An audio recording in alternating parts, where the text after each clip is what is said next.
President Buhari declares intention to contest 2019 presidential elections. Nigerian army sets up committee to investigate allegations of collusion. And in sports, Fernando Torres plays last season for Atletico Madrid. There's and many more stories in a moment. I am Cynthia Agbo. Welcome to the news on the hour on Television Nigerian.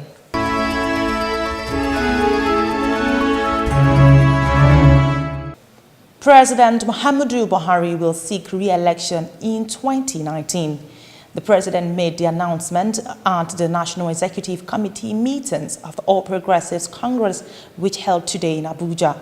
His declaration reportedly came after the media had left the hall venue of the meeting at the party secretariat in Abuja. Meanwhile, the chief whip of the House Representative Al-Hassan Doguwa confirmed to a national daily that the president has announced his commitment to seek re-election in 2019. While the president has long indicated he will seek a second term of 4 years, this is his first public announcement. President Muhammadu Buhari took office on May 29, 2015 after defeating then incumbent President Goodluck Jonathan in hotly contested presidential elections. The recent declaration by President Muhammadu Buhari of his intention to contest the 2019 presidential election has continued to generate reactions from Nigerians. This video shows how Nigerians feel about the president's re-election bid. I'm sure before he declared that, he must have thought about it and think he's capable of running for his second tenure. But to me, I don't think it's right for him to run for his second tenure. I'll be so shocked that he will still go ahead to say that he wants to kind of recontest for 2019. What has he shown? We have not seen anything on the ground. So anyway, but I'm not surprised. If he's going for the second time, to me, it's right. The devil you know is better than the angel you don't know. You understand what I'm saying? So if he says he's going for the second time, fine. Sir, I don't even see anything that motivates him running for the second time. Because the one is even doing last time, I don't see any improvement. So I happen to be one of his die fans, but I'm regretting my action presently. The Nigerian army has set up a committee to investigate allegations of collusion made against it by the former Chief of Army Staff, Theophilus Danjuma. The 10-man committee was inaugurated today at the Army headquarters in Abuja. Our correspondent, Austin Peacemaker in Ida, reports.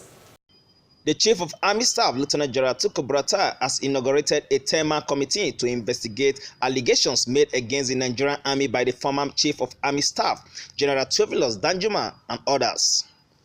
The Chief of Army Staff, while inaugurating the panel at the Army headquarters in Abuja, stated that the allegations could damage the reputation of the armed forces. He added that such allegations cannot be ignored if the Nigerian Army is to continue to earn the trust and respect of the people. Against this backdrop, the Army boss stated that it is imperative to set up the 10-man panel to confirm the veracity or otherwise of the allegations. Most recently, on the 24th of March 2018, a former Chief of Army Staff, Lieutenant General T.Y. Danjuma, retired, speaking during the convocation ceremony of the Taraba State University, alleged that the armed forces of Nigeria collude with the armed bandits and other criminal elements in the society. Statements of this nature could damage the reputation of the armed forces of Nigeria, and thus cannot be ignored if the Nigerian Army is to continue to earn the trust and respect of the Nigerian populace. Thus, it became imperative for the Nigerian Army to set up this panel to confirm the veracity or otherwise of these allegations. Members of the investigative committee were carefully selected based on proven record of integrity. They were also enjoined to visit all flashpoints and interact with various stakeholders and interest groups in Taraba State in order to come up with a comprehensive report.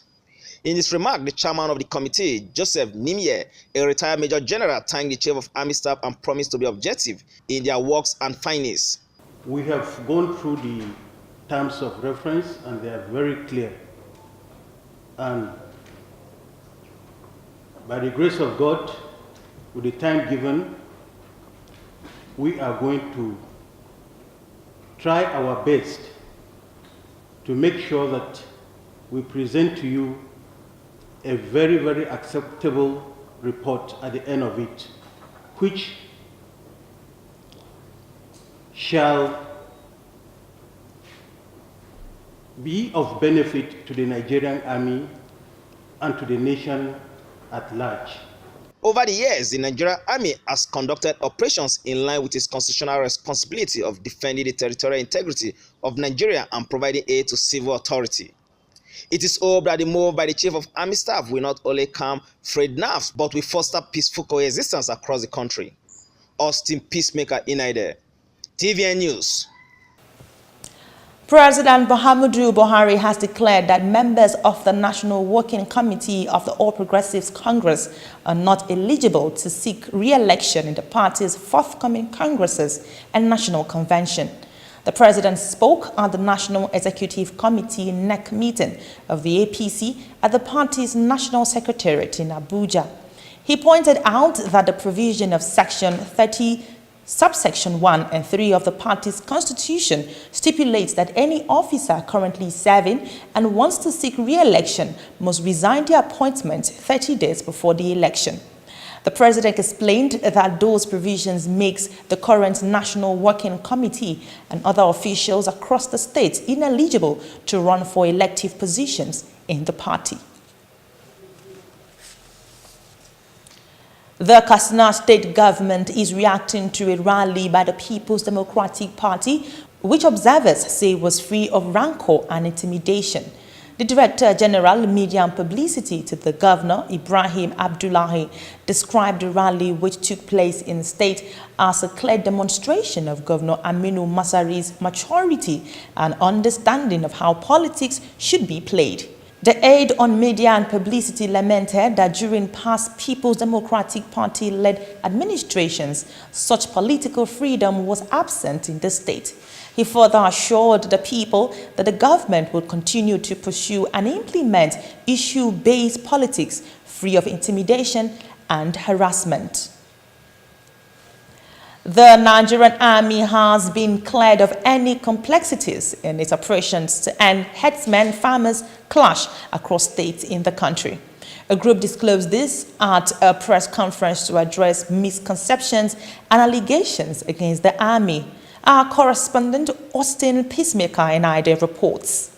Following several misconceptions and allegations against the Nigerian Army in its operation across states, a group known as the Coalition on Conflict Resolution and Human Rights in Nigeria and its affiliates has cleared the army of any wrongdoing. In a press briefing in Abuja, the group stated that its finding on ethno-religious conflict has shown that the Nigerian Army played a great role in arresting herdsmen-farmers clash in the affected states. The allegation that troops were conniving with criminal elements and the presidency has refused to act was investigated. The military refuted the assertion. Our findings revealed that only criminal elements and their agents in power who nursed the ambition of using the military for personal duties and were rebuffed no such conspiracy theories in the reasoning. This is not only worrisome but must be discarded to avoid returning to the military to its old nature where some highly placed citizens could press the trigger from the comfort of their homes. Among its findings, the group added that the deployment of the military to troubled areas helped restore peace.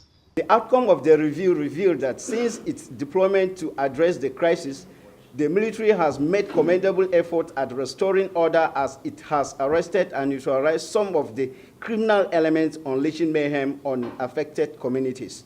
This is being carried out without any sentiment by the Nigerian military, and in a few instances, the government forces were not spared by criminals. The group further called on the Nigerian Army to extend the exercise and, if possible, also transform it to an operation. The group concluded by charging the general public to appreciate and encourage the effort of the Army to do more in discharging its constitutional role. Austin Peacemaker Inaide, TVN News. President of the Senate, Bukola Saraki, has said that his colleagues were opposed to the recent decision by President Muhammadu Buhari to approve $1 billion for the purchase of security equipment.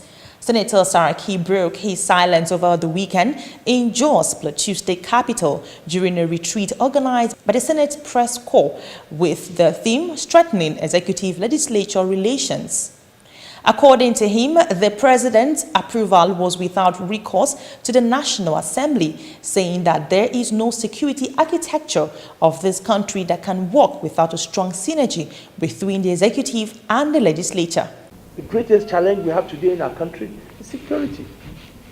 And you all were there where in the Senate we organized a summit to try as much as possible, sit down with the executive and say, okay, what do you need?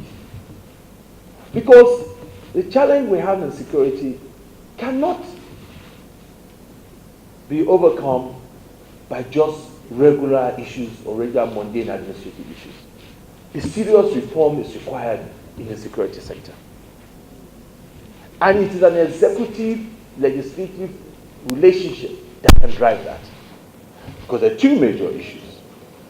It has to do with reform either being in form of legislation or funding in the form of appropriation.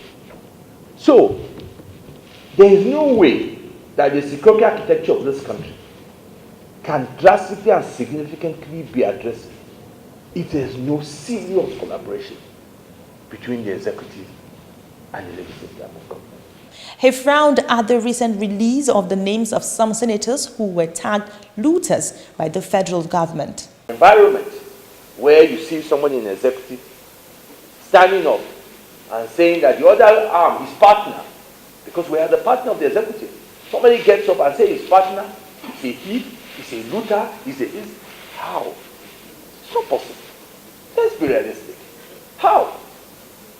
So when you collaborate, you are collaborating for the bigger picture, which is the country that we all serve. And that is why, to me, strengthening that relationship is a very, very important responsibility that we must all have. Earlier, the Plateau State Governor Simon Lalong, who was represented by the Deputy Governor Sani Gwande, stressed the need for the executive and legislature arm of government to work together to achieve greater results. Where unhealthy friction exists in executive-legislative relations, the health of and functional democracy is threatened. To therefore engender good governance that will deliver the dividends of democracy to the citizenry, there is the need for collaborative synergy along constitutionally spelled out responsibilities for the executive and the legislature to deliver on their respective mandates. For us here on the plateau, the executive has a healthy relationship with the legislature, and this has allowed both arms to carry out their statutory functions for the good of the citizens of Plateau State. Other speakers at the retreat also called for constructive collaboration between the two arms of government. Still to come, personal assistant to the President Buhari congratulates Nigerians over 2019 declaration. And in sports, Fernando Torres plays last season for Atletico Madrid as Australia tops medal table at the ongoing Commonwealth Games. For almost a decade, the Nigerian army have given their all to ensure that our dear country is not overrun by Boko Haram insurgents.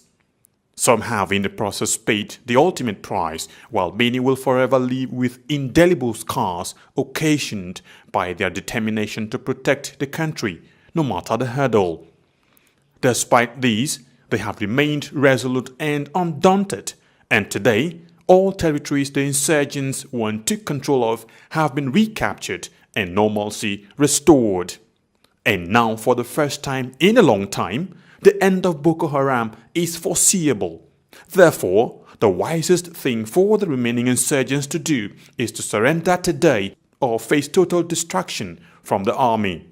Remember the Nigerian army will stop at nothing to ensure that total peace is restored in all parts of the country. So, be wise and embrace peace today or get ready to be ruthlessly dealt with. This message is brought to you by the Coalition on Conflict Resolution and Human Rights in Nigeria. Welcome to Living Treasures Academy. Enjoy a conducive and serene learning environment. Qualified and experienced teachers. Equipped computer laboratory and library. Secured atmosphere. Extracurricular activities. An all-embracing curriculum for total development of the child. Comprehensive education for leadership. Join us today from crèche to secondary levels.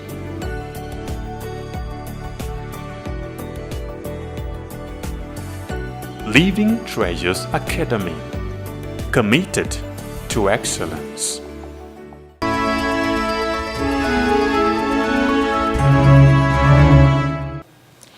Thanks for staying tuned. Personal assistant to President Muhammadu Buhari on social media, Loretta Onoche, has congratulated Nigerians over the president's announcement of his intention to seek a second term in office in 2019.